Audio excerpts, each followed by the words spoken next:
about it, think about it, think about it, think about it, think about it, think about it. After 20 years of doing this work, I feel very clear about the following. There is something profoundly anti-black in this culture. And in the white mind, black people are the ultimate racial other. We have the most energy about black people. We have the most resentment and anxiety about black people. And when I have a very short period of time with white people, and I want you to get in touch with your early messages, I ask you to think about black people, right? And anti-blackness, there are poles, right? White is here and black is here. And I don't have time to get into it, but there is no white without black. There's a deep need for white, the white collective.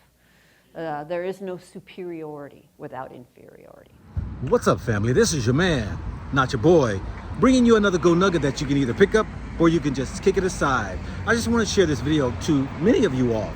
Welcome to my channel, getting a little education outside of the mainstream media. But this woman who has done a great job educating our white people here in America in the racism that may not be actually, known to them in the way they perform or the way that they see things. 3 points that she points out that I want to give to you all, and please for you to look out for it in the video, is the one that is how this country of America is ran by predominantly white folks who happen to be predominantly men who typically, by their own biases of growing up, do not have so-called the concern for others that do not look like them.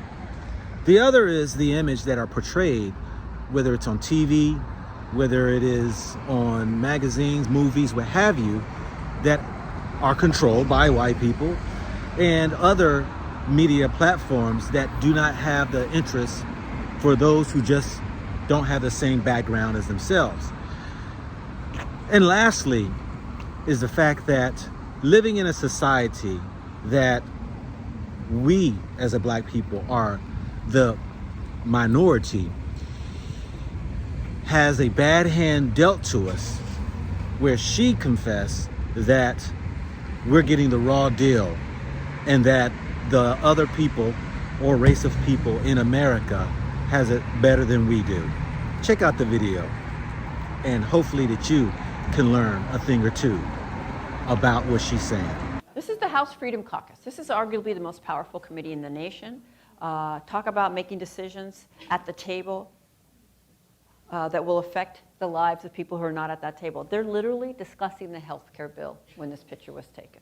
I can't find a better visual representation of the embodiment of institutional power. They are making decisions, right, that affect millions and millions and millions of people, all right?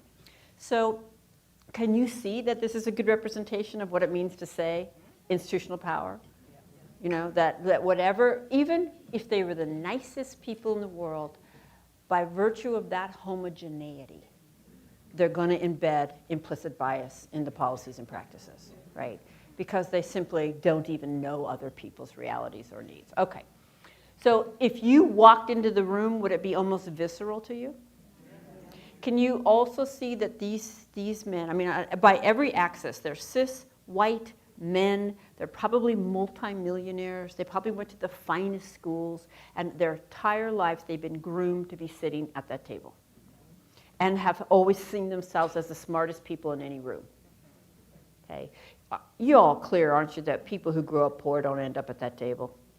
When I saw this picture, I just thought, this is what it means to be white. These are his incoming interns. These are our future politicians. These are the people who will sit at the tables making decisions about the lives of those who are not at the table and who they have not been taught are valuable to know or consider or understand. I want you to imagine the neighborhoods they likely grew up in, right? The schools they likely went to, the teachers they likely had, the friendship circles, their wedding albums. And now imagine that these are our future medical researchers. These are our future school teachers. These are our future social workers. right? Our future lawyers, etc. Right? And this is the position from which white people claim we're objective on race. Yeah. Just get that image back in your mind of that history slide, and then just look at this. This is last year's college champion Jeopardy playoffs. So those are our best and our brightest, soon to be certified as highly educated from our institutions of higher learning. And that's the board at the end of the grand champion round. So as we can see, there was one category, not one of them touched. Clearly the most difficult. Nobody was going to risk losing the grand championship.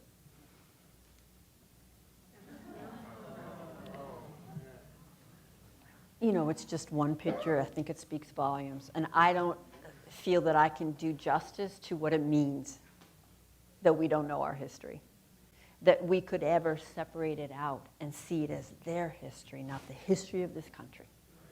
Because when we don't know our history and we cannot trace it into the present, we are left with deeply problematic explanations for current conditions.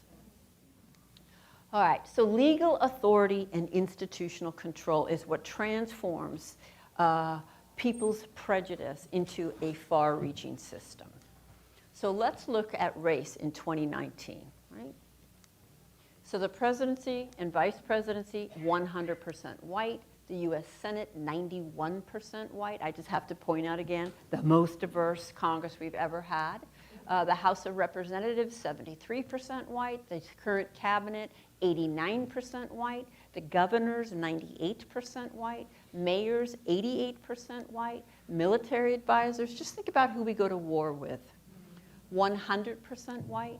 Federal judges, 88% white. Police officers, 80% white. The people who decide which TV shows we see, 93% white. The people who decide which books we read, 90% white. People who decide which news is covered, 85% white. People who decide which music is produced, 95% white. School teachers, 82% white.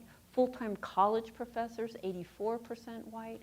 Owners of men's pro football teams, 97% white. Owners of men's pro basketball teams, 98% white. The players, 75% black. Right? And yet, what is the definition of a racist, of what it means to be racist in the mainstream? Right? Well, it's an individual, always an individual, not a system, who consciously does not like people based on race. Apparently, if it's not conscious, it doesn't count. And is intentionally mean to them. It also has to be intentional to count. Individual, conscious, malintent across race. That is a racist. And I don't know that you could come up with a better definition to protect the system of racism than this one. Because this definition makes it virtually impossible to talk to the average white person about the inevitable absorption of a racist worldview that we get from living in a culture in which it is infused and embedded across all its institutions, right? I think that this definition is the root of virtually all white defensiveness on this topic. Have you guys noticed any white defensiveness on this topic? Because if that's my definition of a racist, and you've just suggested I've said or done something racist, much less that I benefit from racist just by being white, what I'm going to hear is you just questioned my very moral character. And now I need to defend my moral character, right? And I will, right? So racism is a system, not an event. It certainly occurs in specific moments that we can identify, but of course it's 365, 24/7. It's the system we're in. And part of being raised as a white person in this society has been to be raised to be what I think of as functionally illiterate on this topic. But when you back one group's collective racial bias with legal authority and institutional control, it is transformed into a far-reaching system that becomes the default. It becomes automatic. It's not dependent on your friendliness or your good intentions. I want to just give you one glance at the trajectory of anti-blackness since the beginning of this country to the current time to illustrate those points. And this slide will be deliberately dense, and we can think about it as state-sanctioned organized crime, quite frankly, against African Americans. And it begins with kidnapping and 300 plus years of enslavement, torture, rape, and brutality, and it carries on. About 1/4 of the way in here, bans on testifying against whites, and you are in my lifetime. 1/4 of the way in that slide, you are in my lifetime where it was technically legal to murder black people in this country. I would love to never again hear another white person say I didn't own slaves, as if that ended on that day. And about halfway in at employment discrimination, you are now in 2019 with copious empirical evidence. Employment discrimination, educational discrimination, bias laws in policing, white flight, subprime mortgages, mass incarceration, school-to-prison pipeline, disproportionate special education referrals and punishments, testing, tracking, school funding, biased media, voter suppression, cultural mockery, historical omissions, unaddressed trauma, to name a few. It's a system. It's the system we're in, and none of us could be and none of us were exempt from its forces. And this system is not interrupted by friendliness. The system is not interrupted because I smile at black people when I pass them by or go to lunch on occasion. And African Americans are not and have never been in the position to do this to the entire white collective, and the white collective has always been and continues to be in the position to do this to African Americans. There is no such thing as reverse racism. Okay?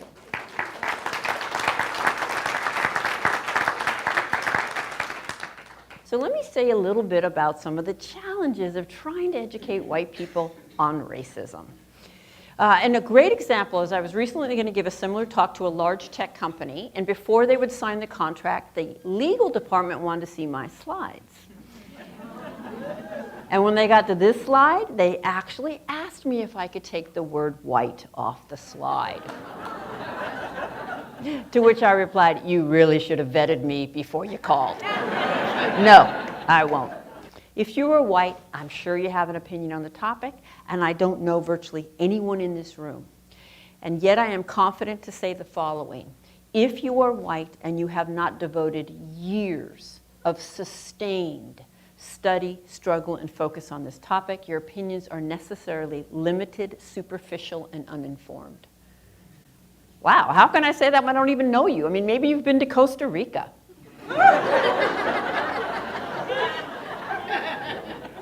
Maybe you have multiracial nieces and nephews. Maybe you were in Teach for America. I can say it because nothing in dominant culture gives us the information we would need to have an informed opinion on arguably the most complex, nuanced social dilemma for the last several hundred years. For example, you can get through graduate school in this country without ever discussing racism, can you not? You can get through teacher education in this country without ever discussing racism. And if you're in a progressive teacher education program, you'll have one required course, multicultural of some sort. But that doesn't mean you'll be discussing racism. You might just be talking about how to introduce ethnic authors in February. Okay? You can get through law school. You can be seen as qualified to lead anything, virtually. Right? So the first challenge for those of us who are white is humility. I want you to know that I'm not standing in front of the choir right now. Even if you volunteered to come, there is no white choir. I am not the choir. And the moment I think I'm the choir, I'm going to be complacent and arrogant and probably defensive about any suggestion that I might not be as much of the choir as I think that I am. Second challenge is that if I do a good job, this won't be comfortable, particularly for the white people in the room, for the whole time. The status quo is racism, and as a white person, that's comfortable for me virtually 24/7. So I'm not here to uphold that. I want to unsettle that, because we will not get where we need to go from a place of white comfort. And the second place where we can begin to get uncomfortable is that I am going to challenge the very precious ideology of individualism. And I'm going to do it by generalizing about white people all night long. And you're going to be just fine. Okay? It is a very precious ideology. In general, I'm talking about the white collective, we don't like to be generalized about. When a white person invokes one of these narratives, when racism comes up, they're giving you their evidence, right? This is white people's evidence. In my mind, what is this my evidence of? What do I want to make sure you know? I'm not racist, right? This is not even a stretch, is it? This is what white people say to establish their lack of racism, correct? Okay, so if this is my evidence that I'm not racist, then in order to be good evidence, it has to distinguish me from a racist, right? So a racist apparently can't do those things, or else that would not be good evidence. So a racist can't work 3 cubicles down from a person of color. Couldn't have people come their family, and apparently there's living in Oakland frees the white folks from racism, right? No racists in Oakland. All right. I was in the Peace Corps. I didn't teach for America. I'm a minority myself. I marched in the 60s. I was on a mission in Africa. I've been doing this for years.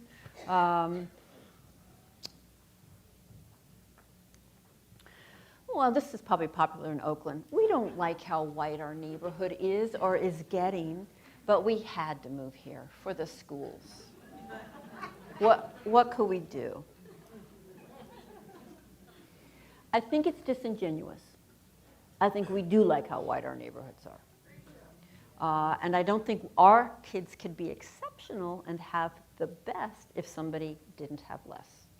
I think that's a hard conversation we need to have. But these are, of course, all colors celebrate narratives. You know, I see it, I embrace it. There is a question that's never failed me in my efforts to uncover how do we get the outcomes we're getting then if this is what's going on. And that question isn't, is this true or is this false? Were you or weren't you taught to treat everyone the same? We're going to debate that. The question that's never failed me is, how do these narratives function? So white supremacy. I'm very comfortable saying the term white supremacy. Yes, it includes extremists or neo-Nazis, what we would think about. That's how I grew up with that definition. It is also a highly descriptive sociological term for the society we live in. A society in which white people are elevated as the ideal for humanity and everyone else is a deficient version of that, right? White supremacy. Niceness is not courageous. There's nothing courageous about niceness. You won't be actually seen as particularly nice if you push racism onto the table. I'm not saying don't be nice, better than, be nice. But that's not anti-racism, right? In some ways, racism depends on white people just being nice and carrying on, right? It takes strategic, intentional action and courage. And so I thank you for being here, and I would like to leave you with another image of a transformed world. Thank you.